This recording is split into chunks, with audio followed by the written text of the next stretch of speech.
Ang nagpatutuo po sa Radyo 5 sa aking programa, si Ka Ernie, ay naipakilala ang pagiging manggagamot ni Ka Ernie. Hiling Galing sa TV, Linggo, alas 7 ng umaga sa TV5.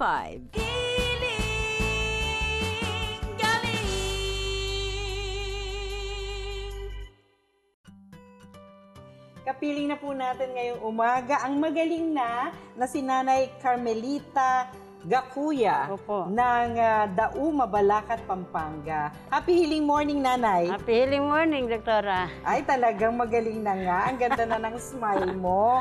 Pero ang balita ko, matagal po kayo nagtrabaho sa Alaska. Opo. Sa napakaginaw na Alaska. Opo. Sa crab processing company doon. Opo. Ilang taon po kayo nagtrabaho doon sa Alaska? 9 years po. 9 years, okay. Nung panahon na nasa Alaska kayo, hindi kayo na-diagnose ng anumang karamdaman. Wala po. Nung nandito na kayo sa Pilipinas, mga gaano katagal kayo sa Pilipinas bago po kayo nagkaroon ng kidney failure? Kasi retired na po ako. 6 years na ako rito. Nung 4 years ako. Tama-tama dyan. Nung 4 years ka na dito sa Pilipinas, doon ka na dinialysis ka mo? Hindi pa po. Nagkasakit pa ako sa bahay. Nag-ihi po ako ng dugo. Tsaka hindi ako makahinga. Hirap kayong huminga. Eh kasi sabi dito sa inyong card, lumaki ang puso mo rin. Namagarin ang puso, may enlargement of the heart po. Pero, ang mas ininda ninyo ay yung kidney failure. Namanas daw po kayo. Opo. Maga-maga po. Buong katawan ba ang manas mo o dito lang sa binte? Lahat po, hanggang mukhang. Ayun. Pero balikan po natin, bakit nagkakaroon ng kidney failure condition? Ano ba sinabi ng doktor? Namaga din ba ang kidneys nyo? Nabulok ba? Tumigas ba? Sabi nung apo ko, Ay, apo niyong nurse. Okay. tita, ay auntie, sabi niya, yung kidney mo nabubulok daw. Ayun. 2 pa. Pareho. Opo. Okay. Kaya pala kayo umiihi na ng dugo. Pero wala po kayo nararamdaman na parang may tumutusok-tusok sa bewang, Wala naman paminsan-minsan. Yung paminsan-minsan pong umuugong sa tenga. Wala rin po. Wala rin. Opo. Pero yung kuko ninyo, hindi nyo ba napansin na parang bakit may mga bulok na itong Hindi kuko? po, yung ate ko, bakit namamanas ka? Sabi Sa niya. paa na. Sa paa. Namamaga na yung isang paa ko. Okay. Ang nauna ay yung kanan lang. Sabi Na ko, binte. hindi, natapilok ako nung nagpunta akong Baguio, natapilok eh. Akala mo. Akala ko Okay. pilay. Aha. Dahil isa lang ang namamaga. Opo. Tapos yung kuko, May itim na rito, makapal. sa kuko. Opo. Okay. Ngayon, wala na. Wala na po. Parang meron na lang, konting-konti na lang at Opo. malinis na yung kuko ninyo, no? Opo. Alright. So, hindi nyo pinapansin dati yun? Hindi po. Yung mga symptoms na yon. Opo. Hanggang sa, tinitignan ko po itong history ninyo, nitong 2015 ng Enero, Opo. January 8 itong binigay po na date, no? Ng inyong apo, hanggang January 27 ng nakaraang taon, umiihi po kayo ng dugo. Ganun katagal.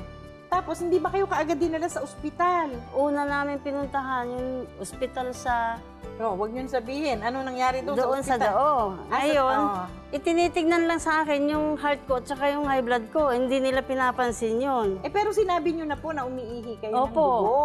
Hindi pinansin. Ngayon- Baka akala may mens ka sa edad na 66. Dumating ngayon apo ko. Opo. Sabi niya, ilalabas kita rito, dalhin kita sa Makati. Ito yung apo mong nurse. Opo. Okay. So, pumunta kayo sa isang ospital sa Makati naman. Nung naghahanda po ako ng damit ko, paglabas namin sa gate, tumba na ako.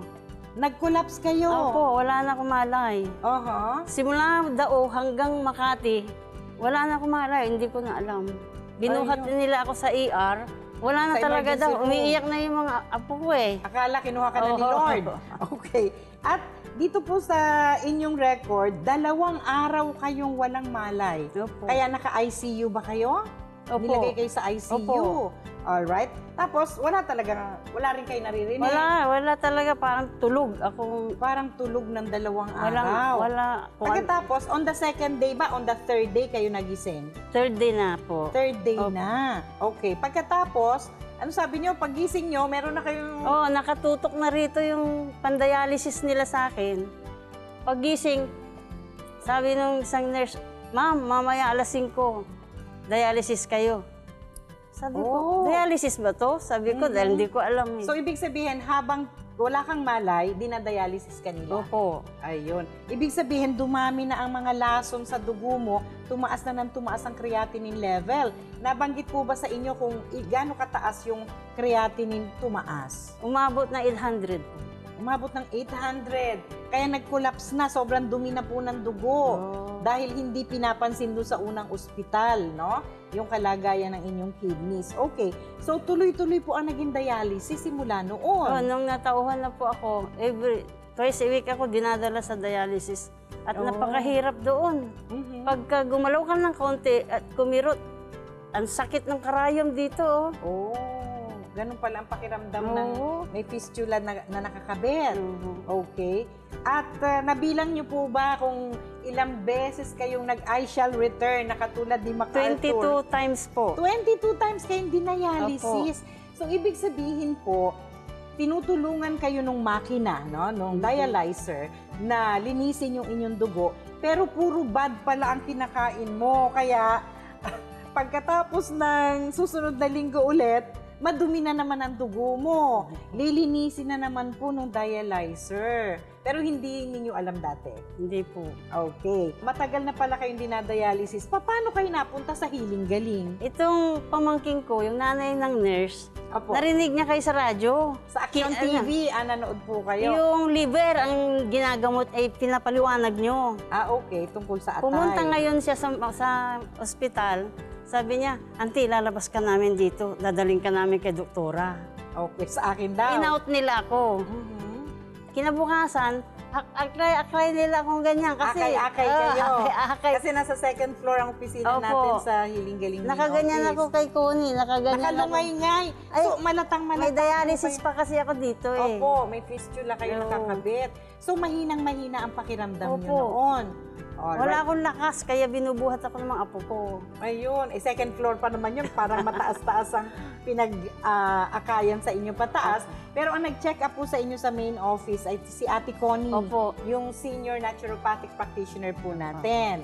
Alright. At anong sabi sa'yo ni Connie? Lungay-ngay ka na doon. Po, Sabi anong ni Connie, Ate Connie? Ma'am, willing ka bang wag nang inumin yung gamot sa ospital? Sagot ko, opo. Sumunod niyang tanong, kayo ba willing na hindi kakain ng masasarap? Ano sagot nyo? Ay, opo, gusto ko pang gumaling eh. Pero mahina yung boses ko dahil Nanlalata. ano pa ako eh, oo. Opo. Ginaganon pa nga ako ng apo ko nurse kasi natutumba ako. So, diretso galing ba kayong ospital? Diretso kayo sa main office ng Healing Galing? Hindi pa, kinabukasan. Kinabukasan naman. Okay. Kasi mahinang-mahina pa kayo. Opo. Alright. So, nag-agree kayo kay Connie na Lahat. hindi na muna kainin ang masasarap. Yung ganitong kinakain nyo, ganito lang matitira. Kakayanin ko po, sabi ko. Di ngayon, nung umuwi kami, nakaganyan ako sa lamesa, doktora. Tulo iyak. Dahil? Tulo ko.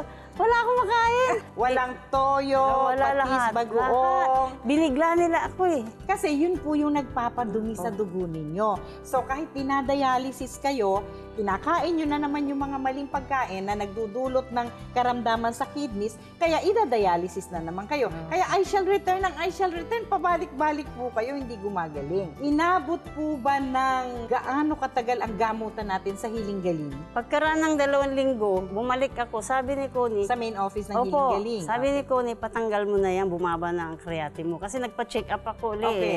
Hindi kayo nag-detox protocol, nag-hydrating Hindi po. diet lang. Puro healing food lang ang kinakain ko, tsaka Yung mais, healing tsaka food opo. tablet. Okay, malaking tulong po sa inyo Oo. yun, pampataas ng immune system. Kaya kayo binigyan ni Ate Connie ng healing food Tsaka tablets. hindi ako nagugutom pag yun Opo. na iniinom ko. At saka sexy na kayo ngayon. Dati manas na manas, di ba? Lumiit na kayo. Masustansya na yung healing food tablets, pinasislim ka pa. Opo. Hindi katulad ng maraming pagkain na pinapataba tayo nang mababa naman ang sustansya. Sinabayan ko siya ng warm water every day. 8 baso. Pero nakita nyo naman po, dahil umiinom kayo ng herbal rhizome pills, kahit na tuloy-tuloy ang pag-inom nyo ng tubig, hindi kayo namamanas. Di ba? Opo. Natandaan nyo ba yung sa ospital na pinagbawalan kayong uminom ng tubig na madami? Opo. Naalala nyo, ilan na lang ang pinapainom sa inyo dati? Abay, kalahati lang ganyan doon sa buting binibigay nila.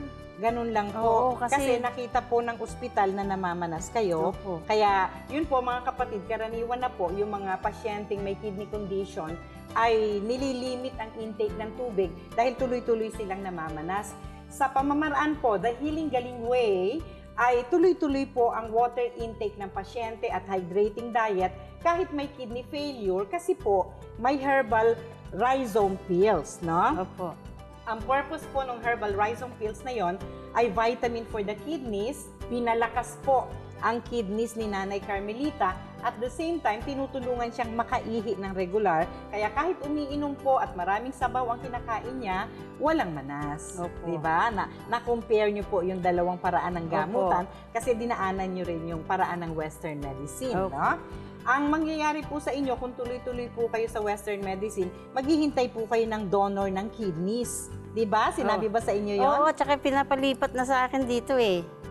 Yung fistula. Pinapupunta na kami sa kidney. Kasi parang panghabang buhay na po na Opo. idadialysis hanggang walang kidney transplant na Opo. nangyayari. Okay. Tuloy-tuloy yung ininom yung herbal rhizome pills. Opo. No? Before meals, 3 times a day.